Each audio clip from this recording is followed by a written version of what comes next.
He had been teaching music for 12 years. 12 long years of standing in front of students, waving his hands in the air, and trying to make them understand something that could not be explained with words. Music was his life. It was the first thing he thought about when he woke up, and the last thing on his mind before he fell asleep.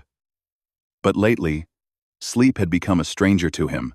He would lie in bed for hours, staring at the ceiling, his mind racing with thoughts he could not control. His name was not known to many people outside his small town. He was just a high school music teacher, the kind of person you might pass on the street without a second glance. He wore simple clothes, drove an old car, and lived in a small apartment filled with instruments and stacks of sheet music. To the outside world, he was ordinary, but to his students, he was everything. He was the one who believed in them when nobody else did. The school where he worked was not fancy. It did not have the best equipment or the biggest budget. The music room had old chairs with torn cushions, and the piano had 3 keys that stuck every time you pressed them. The walls needed new paint, and the windows let in cold air during winter. But none of that mattered to him. He believed that music was not about fancy things. It was about heart.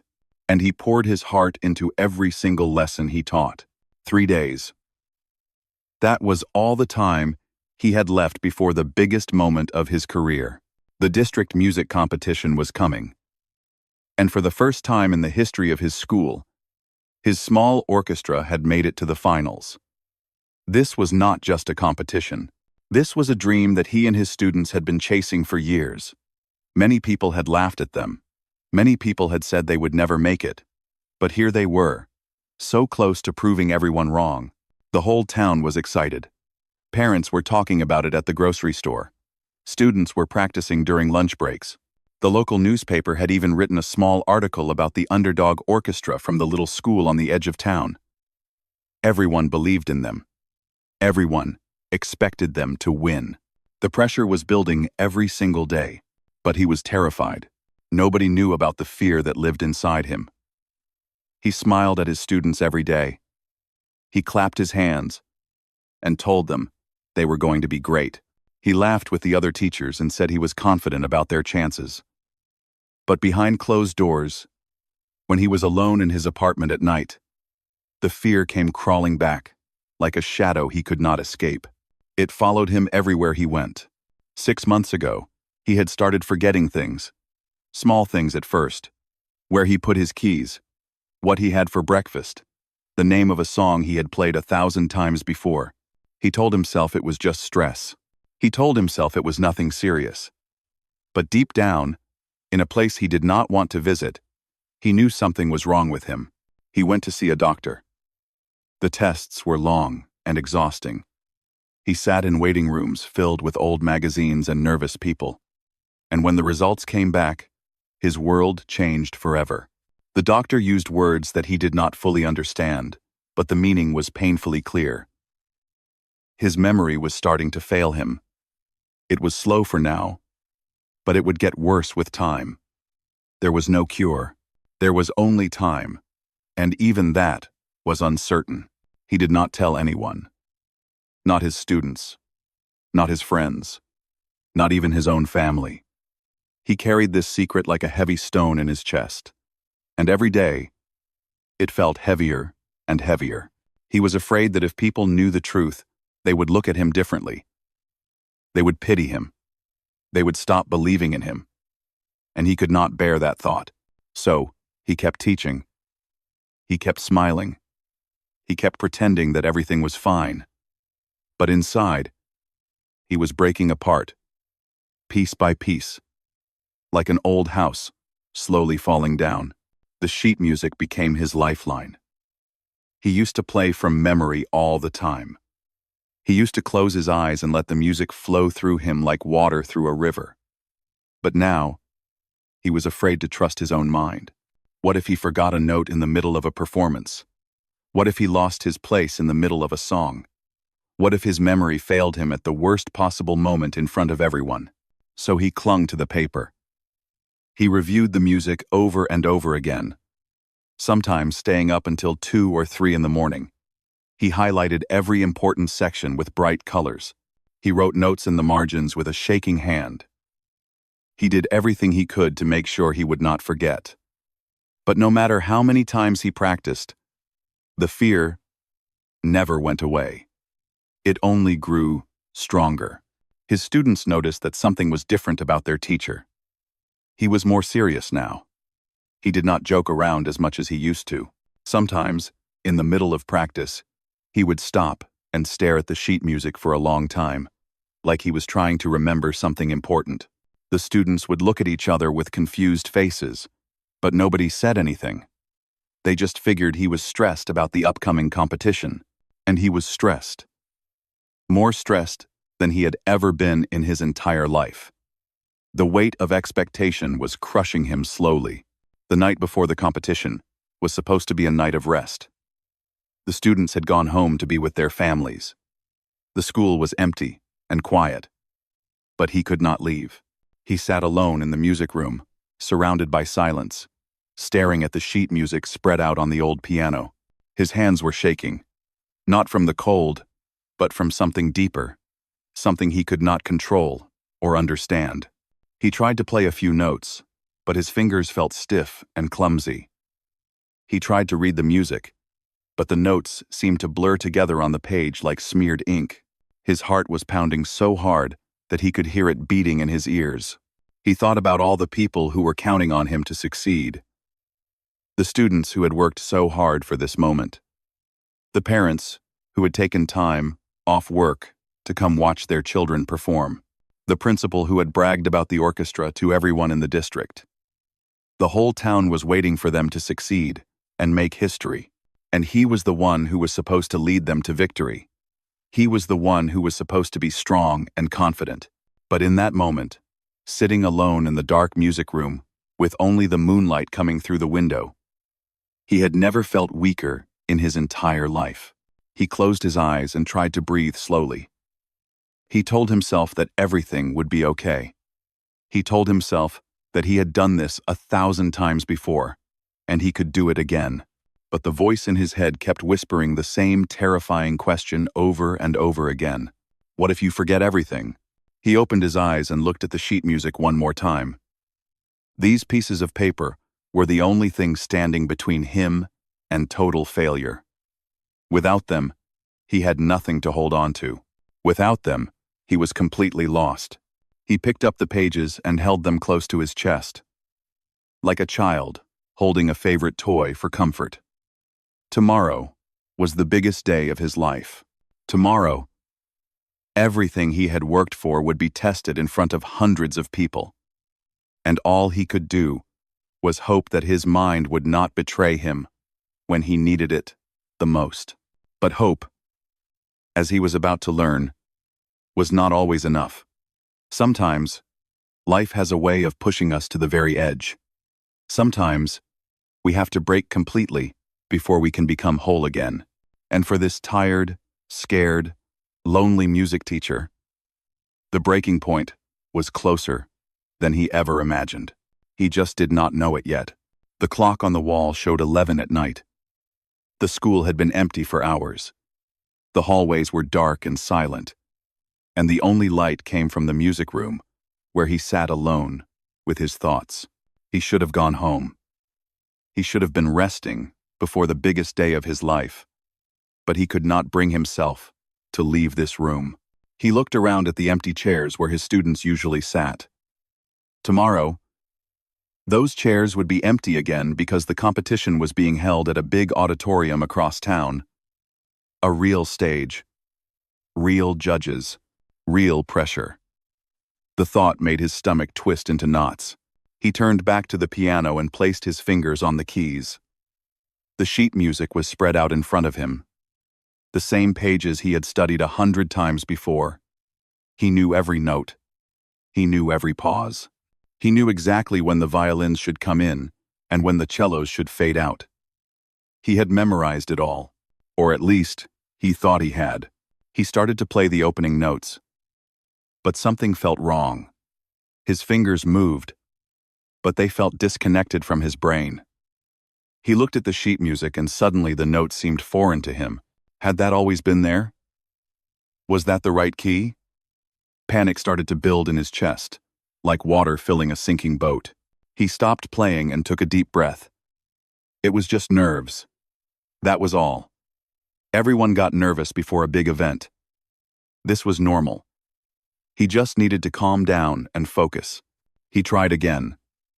This time, he made it further into the piece before his mind went blank. He stared at the page, but the notes blurred together. His hands started to shake. He could feel sweat forming on his forehead even though the room was cold. This was his greatest fear coming true. His memory was failing him. Right now, the night before, the most important day of his career, he slammed his hands down on the piano keys, and a terrible noise echoed through the empty room. The sound was ugly and harsh. Nothing like the beautiful music he had spent his life creating. He sat there for a moment, breathing hard, trying to control the emotions that were threatening to swallow him whole. All his life, music had been his safe place. When he was a child, and his parents were fighting, he would hide in his room and play his little keyboard until the noise went away. When he was a teenager and felt like nobody understood him, he found comfort in the songs he wrote. When he became an adult and faced all the struggles that come with growing up, music was always there to heal him. But now, music was the source of his pain. The thing he loved most in the world was being taken away from him. Slowly, piece by piece, note by note. And there was nothing he could do to stop it. He thought about his students. Those kids had worked so hard to get here. They had practiced every day after school. They had given up weekends and parties and time with their friends. Some of them came from families that did not have much money, and this competition was their chance to show the world what they could do. They trusted him to lead them. They believed in him, and he was about to let them all down. The thought was too much to bear. Something inside him started to crack. All the pressure he had been holding in for months began to push against his chest like a wave trying to break through a wall. He tried to push it back down, but it was too strong. He could not control it anymore. His eyes landed on the stack of sheet music sitting on top of the piano. Those papers represented everything. His preparation, his safety net, his only hope of getting through tomorrow without falling apart. Without those pages, he was nothing. Without those pages, he would fail. And in that moment, something inside him snapped completely. He grabbed the first page of sheet music and held it in his hands. He stared at the notes, the same notes he had been studying for weeks. And then, without thinking, he tore the page in half. The sound of the paper ripping was loud in the silent room. It felt like he was tearing a piece of his own heart. But he did not stop. He grabbed another page and tore that one too. Then another. And another. He could not control himself. All the fear, all the stress, all the pain he had been hiding came pouring out through his hands. He tore page after page, watching the pieces fall to the floor like leaves falling from a dying tree. Months of work, weeks of practice, all of it, destroyed in a matter of minutes. When there was nothing left to tear, he stopped. He stood in the middle of the room, surrounded by hundreds of pieces of paper scattered across the floor. His chest was heaving. His hands were shaking. And suddenly, the reality of what he had done hit him like a punch to the stomach. What had he done? He fell to his knees and started grabbing at the pieces, trying to put them back together. But it was hopeless. The pages were destroyed, beyond repair. Some pieces were so small that he could not even read the notes anymore. He had taken his only lifeline and ripped it to shreds with his own hands. Tears started to fall from his eyes. He had not cried in years. He had always been the strong one, the one who kept everything together, the one who never showed weakness. But now, alone in this dark room, surrounded by the ruins of his own making, he could not hold back anymore. He cried for his students who were counting on him. He cried for himself and the future that was being stolen from him by his failing memory. He cried for all the years he had given to music, wondering if any of it had even mattered. The tears fell onto the torn pieces of paper, smearing the ink and making the notes even harder to read. For a long time, he just sat there on the cold floor, unable to move. The clock on the wall kept ticking, each second bringing him closer to the morning, closer to the competition, closer to the moment when everyone would find out that he had destroyed everything. He thought about calling the principal and telling him the truth. He thought about calling in sick and letting someone else take over. He even thought about just disappearing, getting in his car and driving far away where nobody knew his name. Running away from all of it. But then he thought about his students again. He thought about the shy girl who played the violin, the one who used to be too scared to even look at the audience. He had spent months helping her build her confidence. He thought about the tall boy who played the cello, the one whose father had never come to a single performance. Tomorrow was supposed to be different. Tomorrow, his father had promised to be there. How could he abandon them? How could he run away and leave them to face that stage alone? They were just kids. They needed him. He wiped his eyes with the back of his hand and looked around at the mess he had made. The sheet music was gone. There was no way to fix it. He had two choices now. He could give up and let everyone down, or he could find a way to move forward, even without the paper that had become his safety blanket. He slowly got to his feet.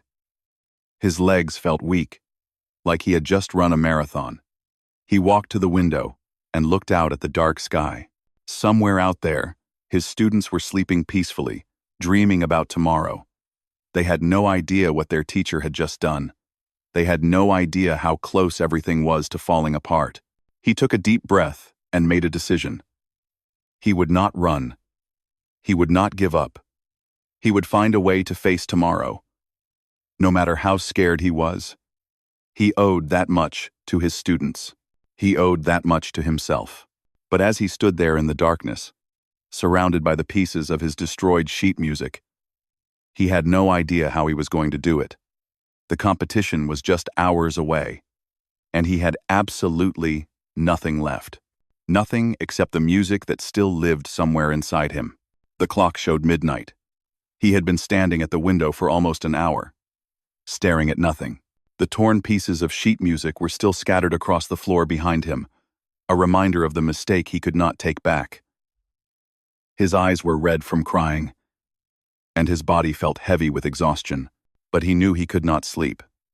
Not tonight, maybe not ever again. He turned away from the window and looked at the piano sitting in the corner of the room. It was an old instrument, donated to the school many years ago by a family who no longer needed it. The wood was scratched and faded, and some of the keys had turned yellow with age. But to him, that piano had always been beautiful. It had been his partner. Through countless rehearsals and performances, it had never let him down. He walked slowly toward it, his feet crunching on the torn pieces of paper with every step. When he reached the piano bench, he sat down and placed his hands on the keys. They felt cold under his fingertips. He did not know what he was going to do. He did not have a plan. He just knew that he could not sit in the darkness and do nothing while time slipped away. He closed his eyes and tried to clear his mind. All the fear, all the doubt, all the voices telling him he was going to fail. He tried to push them aside. It was not easy. Those voices had been his companions for months now, always whispering, always reminding him of everything that could go wrong. But tonight, he needed silence. Tonight, he needed to find something he had lost a long time ago. He thought about the first time he ever touched a piano. He was 6 years old, and his grandmother had an old instrument in her living room. She had taught him his first song, a simple melody that he could still remember to this day. He had been so proud when he finally played it without making a mistake. His grandmother had clapped her hands and told him he was going to be a great musician someday. That memory felt like it belonged to someone else now. That little boy had been so full of hope and wonder. He had believed that music could do anything, that it could heal any wound, and solve any problem. Somewhere along the way, that belief had faded. Life had gotten complicated. Responsibilities had piled up. And the magic of music had slowly been replaced by schedules and deadlines and pressure. But maybe that magic was still there. Maybe it had just been buried under all the stress and fear. Maybe he just needed to dig deep enough to find it again.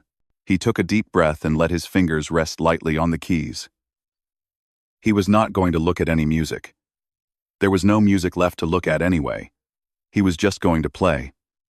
Whatever came out, came out. He was going to trust his hands to remember what his mind might have forgotten. The first note was soft and uncertain. It hung in the air for a moment before fading into silence. He waited, listening to the echo, and then he played another note. And another. Slowly, a melody began to form.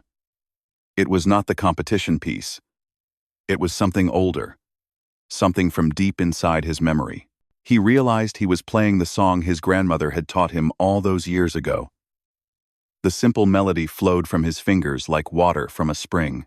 He had not played this song in decades, but his hands remembered every note. It was like meeting an old friend after many years apart. When the song ended, he opened his eyes. Something had shifted inside him. The fear was still there, but it felt smaller now, more manageable. He had just played an entire song from memory without even trying. Maybe his mind was not as broken as he thought. Maybe he still had something left to give. He closed his eyes again, and this time, he tried to play the competition piece. The opening notes came slowly at first. He stumbled a few times, hitting wrong keys and losing his place. But he did not stop. He did not give up. He just kept playing, trusting his fingers to find their way. And slowly, something amazing started to happen. The music began to come back to him, not from a page, but from somewhere deep inside. It was like the notes had been sleeping in his heart all along, waiting for him to wake them up. He had played this piece hundreds of times over the past few months. Every note, every pause, every rise and fall had been burned into his soul. The sheet music had just been a crutch. The real music had always been inside him. He played through the entire piece once. Then he played it again, and again. Each time, it got a little smoother. Each time, he made fewer mistakes. The clock on the wall kept moving, but he did not notice. He was lost in the music, lost in a world where time did not exist and fear had no power. At some point, he started to cry again. But these were different tears. They were not tears of sadness or despair. They were tears of relief, tears of gratitude. He had spent so long being afraid of losing his memory that he had forgotten to trust himself. He had been so focused on the paper that he had forgotten the music lived inside him, not on a page. He thought about his students again. Those kids had so much talent, but many of them did not believe in themselves. They relied on him to tell them they were good enough. They looked to him for confidence and strength. And tomorrow, he would have the chance to show them something important. He would show them that you did not need a piece of paper to make beautiful music. You just needed to trust yourself and let go of fear. The night passed slowly. He played until his fingers were sore and his back ached from sitting on the hard bench. He played until the sky outside, the window started to change from black to dark blue. He played until the first rays of sunlight began to peek over the horizon, painting the music room in shades of gold and pink. By the time morning came, he had played the competition piece more than 50 times. He knew it, like he knew his own heartbeat. Every note was burned into his memory. Not the fragile memory that the doctors had warned him about, but a deeper memory, a memory of the heart. He stood up from the piano and stretched his tired body. The torn pieces of sheet music were still on the floor, but they did not scare him anymore. They were just paper. The real music could never be destroyed because it lived in a place that no disease could touch. He walked to the window and watched the sun rise over the town. Somewhere out there, His students were waking up, getting ready for the biggest day of their young lives. They were probably nervous. They were probably scared. But they were also probably excited, full of hope and dreams of what this day could bring. He owed it to them to be strong. He owed it to himself to try. He did not know what was going to happen at the competition. He did not know if his memory would hold or if he would freeze on stage in front of everyone. But he did know one thing. He was not going to let fear win. He had spent too long being afraid, hiding behind pieces of paper, doubting himself at every turn. That ended today. He took one last look at the music room, at the torn papers on the floor, and the old piano in the corner. Then he turned off the light and walked out the door. The competition was in just a few hours, and for the first time in months, he was ready to face whatever was waiting for him. Not because the fear was gone, but because he had finally learned that courage was not the absence of fear. It was choosing to move forward anyway, one note at a time. The auditorium was bigger than anything his students had ever seen. It was a grand building with tall ceilings and rows upon rows of red velvet seats. Crystal chandeliers hung from above, sparkling like frozen stars. The stage was wide and polished, with heavy curtains made of dark fabric that looked like they cost more than his entire yearly salary. This was not their small school music room. This was the real thing. He arrived early, before most of the other schools. He had not slept at all. But strangely, he did not feel tired. His body was running on something stronger than sleep, something that felt like purpose. He walked through the empty auditorium, his footsteps echoing in the silence, and tried to imagine what it would look like when it was filled with people. Soon, his students began to arrive. They came in small groups, carrying their instruments and wearing their best clothes. Some of them looked excited, bouncing on their feet and talking loudly about how amazing the building was. Others looked terrified, their faces pale, and their hands gripping their instrument cases like lifelines. He greeted each of them with a smile and a pat on the shoulder. He told them they were going to be great. He told them to remember everything they had practiced. He told them he was proud of them no matter what happened today. And he meant every single word. One of the students, a young girl who played the violin, walked up to him with worried eyes. She was one of his best musicians, but she had always struggled with stage fright. Today, her hands were shaking so badly that she could barely hold her bow. She asked him if he thought they could really win. She said she was scared of making a mistake in front of all those people. She said she did not want to let anyone down. He knelt down so he could look her in the eyes. He told her that winning was not the most important thing. He told her that the most important thing was to play from her heart and to trust herself. He told her that mistakes did not matter as much as courage. And then he told her a secret. He said that he was scared too. But being scared did not mean they could not do something beautiful. She looked at him for a long moment, and then she nodded. A small smile appeared on her face. It was not much, but it was enough. As the morning went on, the auditorium began to fill with people. Parents, teachers, students from other schools, judges with clipboards, and serious expressions. The noise level rose as everyone found their seats and settled in for the competition. His students watched the other orchestras warm up, their eyes wide with a mixture of admiration and fear. Some of the other schools had fancy uniforms and expensive instruments. Some of them had twice as many musicians. One school even had a professional coach who had worked with famous symphony orchestras. Compared to them, his small group looked like outsiders, like they did not belong. But he knew better. He knew that music was not about fancy uniforms or expensive instruments. It was about heart and soul, and the courage to share something real with the world. And his students had more heart than anyone in that building. The time came for them to take the stage. His students gathered backstage, huddled together in a nervous circle. Some of them were doing breathing exercises. Some were silently moving their fingers, practicing their parts one last time. Some were just staring at the floor, lost in their own thoughts. He gathered them together and looked at each face. These were his kids. He had watched them grow from clumsy beginners into real musicians. He had seen them struggle and fail and get back up again. He had been there for their worst days and their best days. And now, they were about to step onto the biggest stage of their lives. He did not give them a long speech. He simply told them to trust themselves. He told them to listen to each other. He told them to forget about the judges and the audience and the other schools. He told them to just play the music they loved.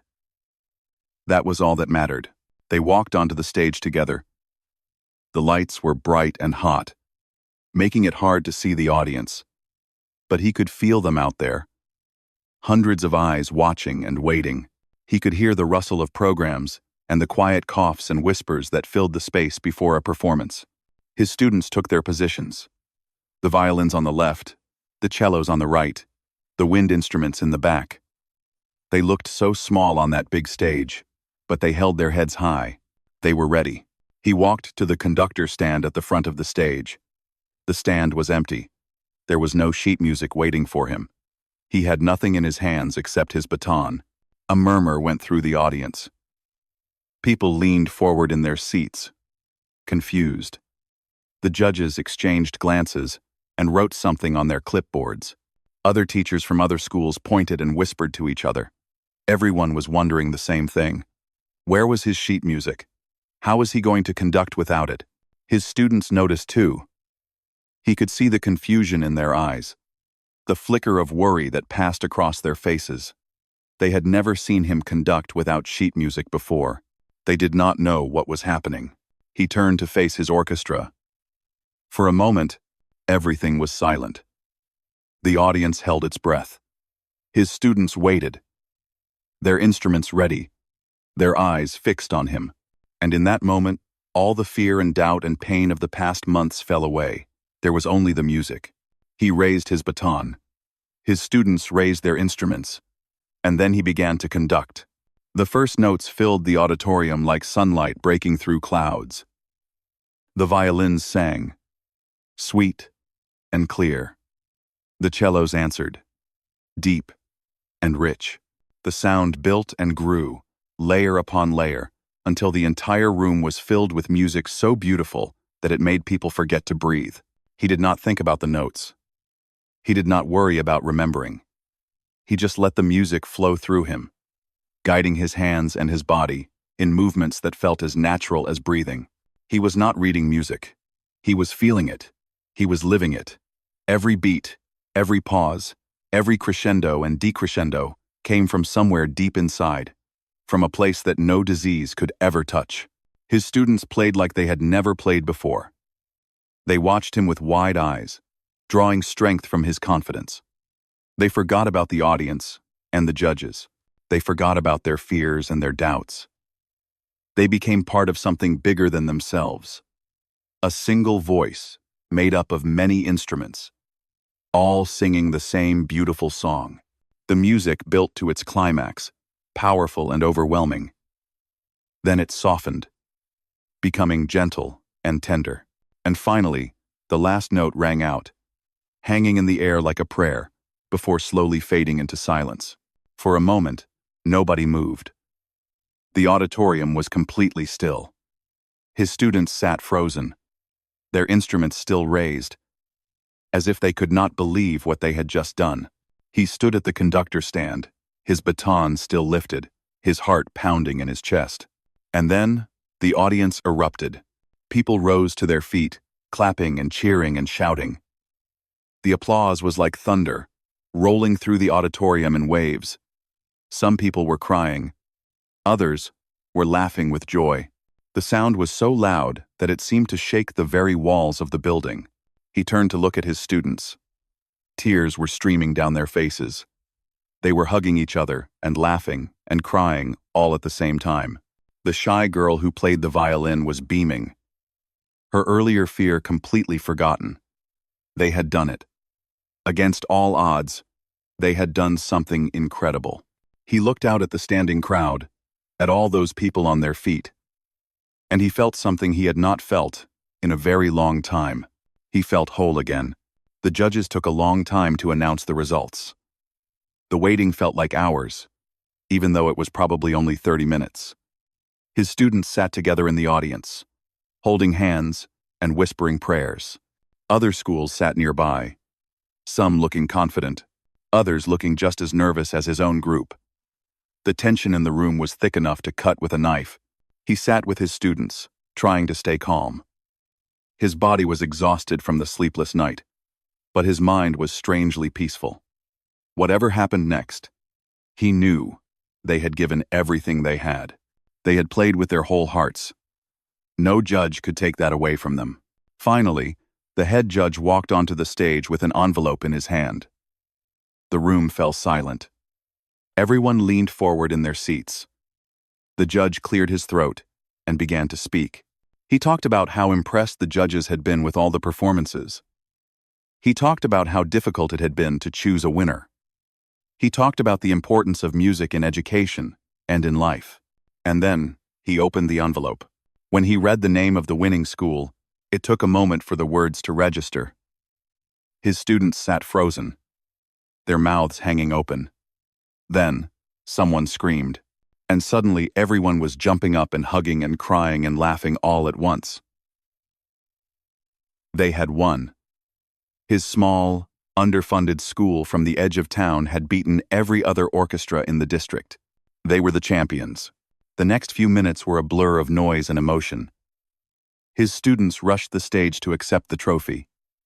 A tall, golden statue that sparkled under the lights. Parents ran down from the audience to embrace their children.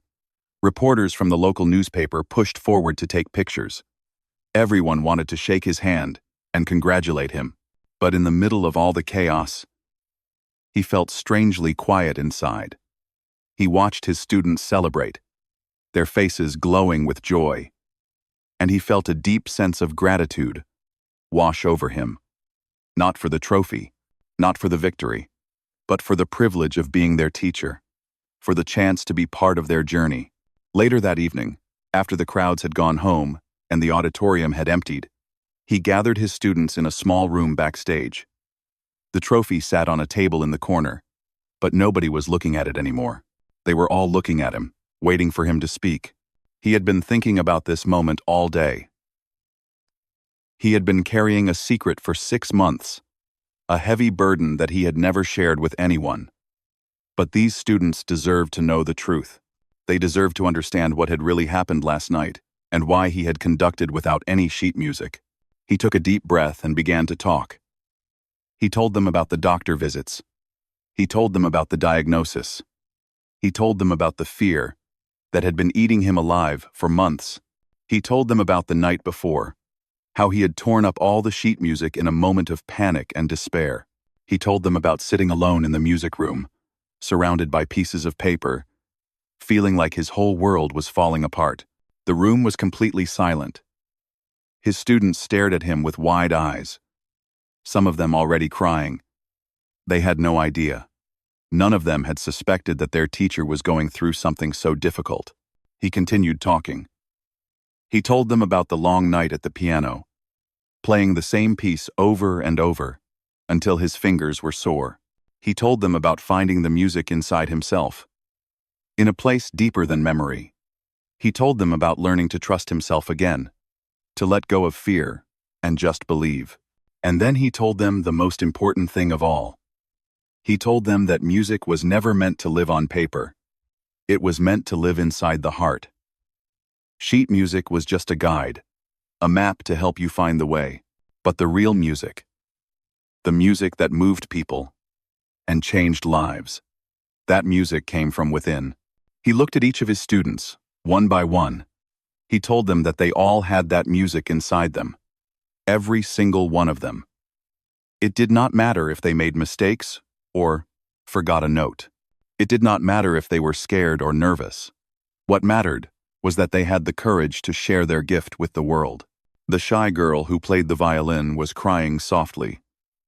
She stood up and walked over to him, and without saying a word, she wrapped her arms around him in a tight hug. Then, another student joined. And another. Soon, the whole group was huddled together, holding each other, crying and laughing at the same time. In that moment, he realized that this was the real victory. Not the trophy, not the applause, but this connection, this bond between a teacher and his students. This was what he had been working for his entire career. This was why he had become a music teacher in the first place. The months that followed were not easy. His memory continued to fade, slowly but steadily, just as the doctors had predicted. Some days were better than others. Some days he forgot simple things, like where he put his glasses or what he had for lunch. But he never forgot the music. That stayed with him, clear and bright, even when everything else became foggy. He kept teaching for as long as he could. He changed the way he ran his classes, focusing less on reading music and more on feeling it. He pushed his students to memorize, to improvise, to trust their instincts. He taught them that mistakes were not failures but opportunities to learn. He taught them that courage was more important than perfection. His students carried those lessons with them long after they left his classroom. Some of them went on to become professional musicians. Others chose different paths but kept music as a lifelong passion. And all of them remembered the teacher who had shown them what it meant to play from the heart. The story of what happened at the competition spread throughout the town and beyond. People called it a miracle. They called it inspirational, but he never saw it that way. To him, it was simply the truth. When everything else is taken away, when all the safety nets are gone, and you have nothing left to hold on to, that is when you discover what you are truly made of. Years later, when he could no longer teach, his former students came to visit him. They brought their instruments and played for him, the same piece they had performed at the competition all those years ago. He sat in his chair and listened, tears streaming down his face, as the music filled the room. He might not have remembered all their names. He might not have remembered all the details of their time together. But he remembered the music, and he remembered the love. That was the gift he left behind, not trophies or awards or titles, but the knowledge that music lives forever in the hearts of those who truly love it. The understanding that our greatest moments often come from our deepest struggles. And the proof that sometimes, when everything falls apart, we find out who we really are. He had walked into that competition with nothing but fear and a broken heart. He had walked out with something far more valuable than any trophy. He had discovered that the music had never been on the paper. It had been inside him all along, and now it would live on in his students. Passed from heart to heart, generation to generation, long after he was gone. That was his legacy. That was his gift to the world. A teacher who lost his sheet music but found something far more precious.